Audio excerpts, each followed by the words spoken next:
Welcome, my name is Matt, aka Rojet88. We're getting into Ultimate Doom, episode Inferno, mission Hellkeep, and yes, I am still kind of running this, the older approach I've been doing this. I'm still working on the editing software stuff, but I'm having to self-educate myself in the approach, and it is taking me just a little bit longer than I anticipated.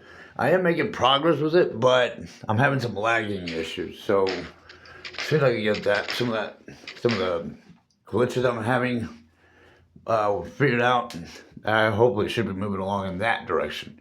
But I went like the whole weekend not releasing anything like this out, so I'm pushing forward.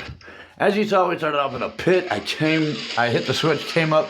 There are 3 imps. I ran up to the door here, and I hit the left skull switch and quickly ran to the right skull switch to close that door, allowing only 1 cockademon to come out. I didn't want to be overwhelmed with 2 cockademons out here. I'm basically trying to get this cockademon to in-house fight with the imps. Try to get the imps to fire at him. Now, the cockademon is stronger than the imps. He's going to kill all 3 of them. But they're going to retaliate and fire back at him, weakening him. We started off with just a pistol and a fist. 50 bullets in a pistol. There was 2 bullet boxes over by the door when we were dealing with the switches.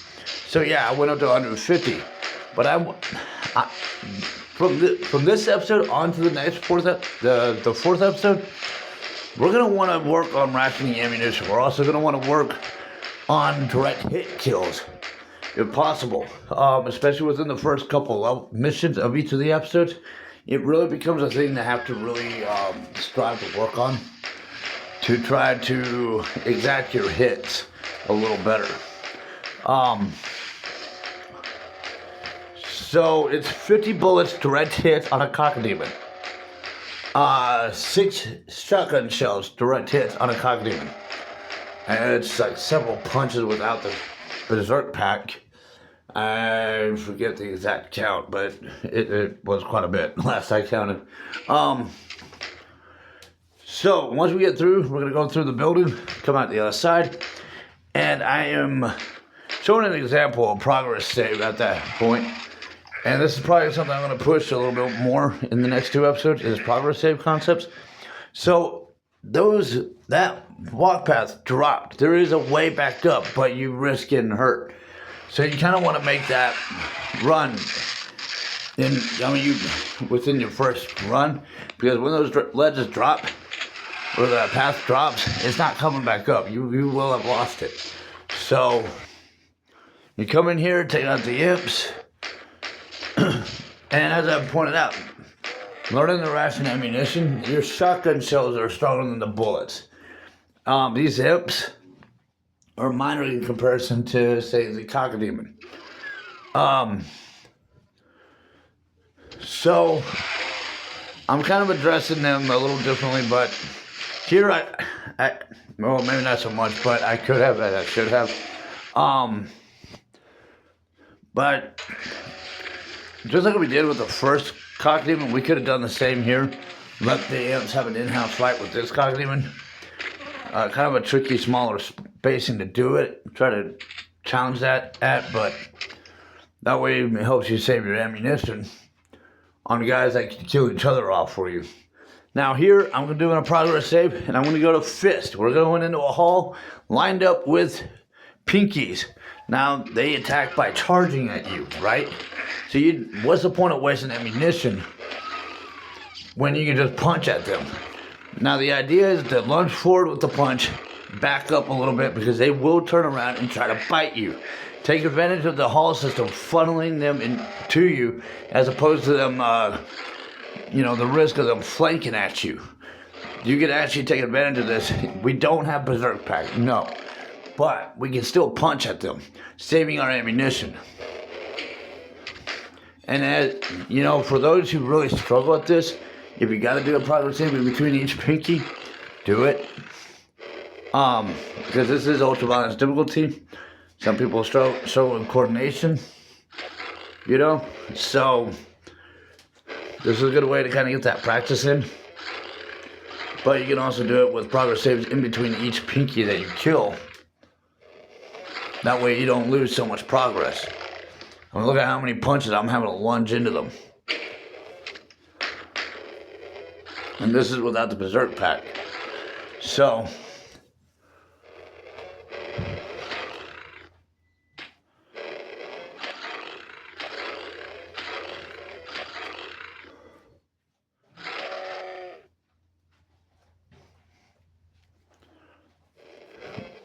this might take a minute. And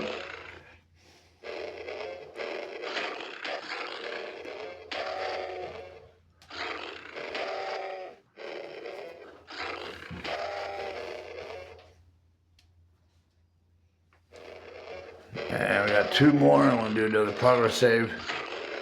I kind of made a slight mistake coming up, but I actually went ahead and kept it instead of editing it out. Because of the example I'm trying to make for those who struggle with coordinations or just might simply where the progress save concept could just help them. Because I know the first few times as a kid when I would run through these games on ultra-violence, it really was kind of a challenge to learn how to strategize my way through as well as coordinate. And even to this day, after over 30 years of playing this game, I have my moments, you know? I'm not a gaming god.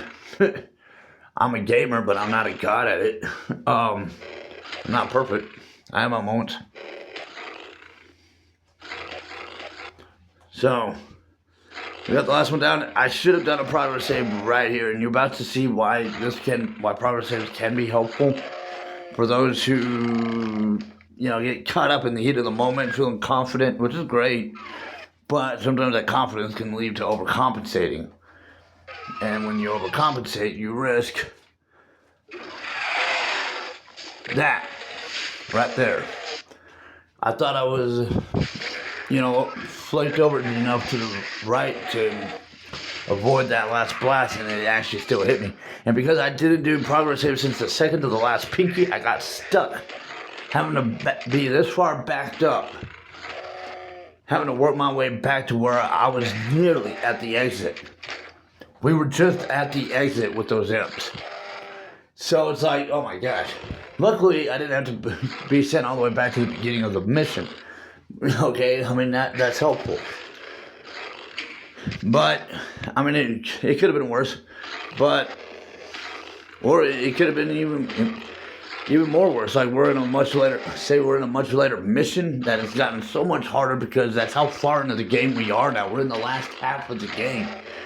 And I get killed off nearly at the end of a mission without a progress save at the beginning of the mission.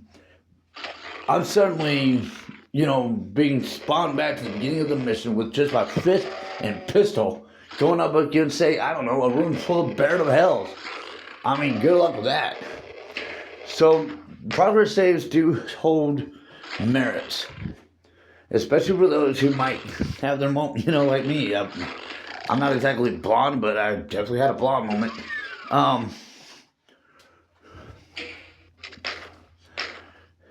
So, kind of like, as I pointed out, I have a chest plate mentality. You can learn from past mistakes, whatever, but I may have been in chess competitions, or chess tournaments, but I only did so good. I mean, I wasn't like ever an elite winner kind of thing. I was good enough to get into them, but I just, I have my moments. So, we'll save up in the Slow Despair. And Speedrun is just a straight shot through from the beginning. Through that first door. Past the 2 cockdemons, we're going to go to the door to the right. Past that. Next outside with the cockdemon in the imps. And then down the hall with all the pinkies. See? This time, forget about fist fighting pinkies. Blast them for a speedrun. Because a speedrun, we can actually do a speedrun with God mode and the cheat codes. Now I've already done the sequential order. Remember, in each mission episode, if you want to try a sequential order of the speedrun challenges in each of the different episodes, don't ever take the secret exits in any of the whichever missions in the episode has the secret exit. Don't ever take the secret exit. Don't ever, because it will kill your sequential order challenge. Now I already did it in Knee Deep in the Dead episode. You can watch through that, how I got that achievement. Now I want to do what I call Rage Room, and this is a small map with hardly any demons. I mean, they did outnumber our ammo capacity, but aside from that, this is also the first mission to the third episode. So, I mean, like every first mission in each of the episodes, the first map is always kind of small anyways. IDCLIP is to be able to walk through walls. IDD QD is the God mode, and IDKFA is for giving you everything. That's for the keyboard cheat codes approach. If you're on a platform release version that doesn't do the keyboard approach, you're not going to be able to get the walk through walls approach. So you're going to have to battle those pinkies down that hall. But because there was a lot of tight spacing in this map, so that's why I did the walk through walls.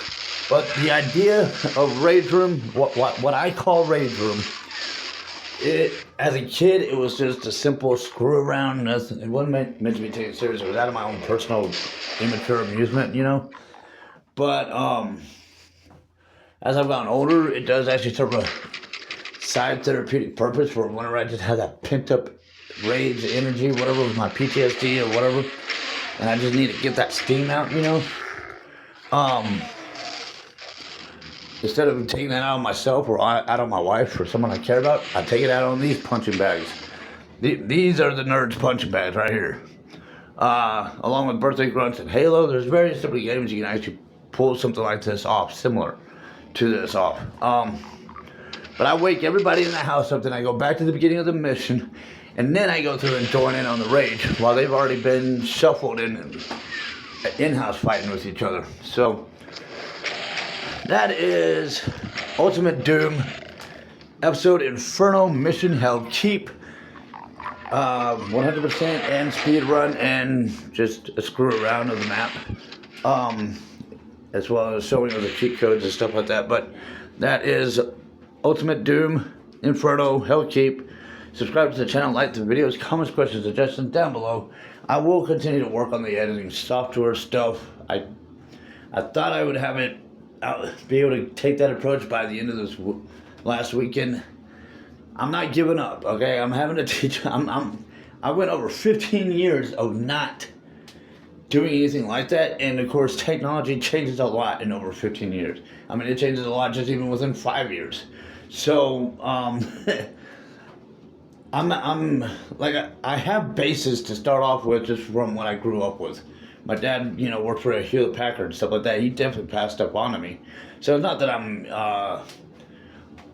unintelligent with computer stuff, but I am a little outdated. That's the problem. And I'm having to re-educate myself. Re-educate as well as self-educate. Anywhere between the things I may have forgotten as well as things that have been brought up that was not around it. It just wasn't, a thing that I had to worry about over 15 years ago. I mean, back when I was in college, I would record my gameplays and then maybe post them on, say like Facebook or something back then, or wherever I could post it. But we didn't have all this extra nitty-gritty details of having to go about the recording process. I'm running into a lot more stuff than we had to deal with back then. So, it's taken me a little while. I'm having lag issues, and I got the sound quality there, but it's just I'm just trust me, I'm working on it. As soon as I get myself to a point of clarity with what I'm doing, I'll definitely be sending my games out off of that approach instead of this approach. So I appreciate y'all bearing with me on this and being understanding. Subscribe to the channel, like the videos, comments, questions, suggestions down below, and thank you for following.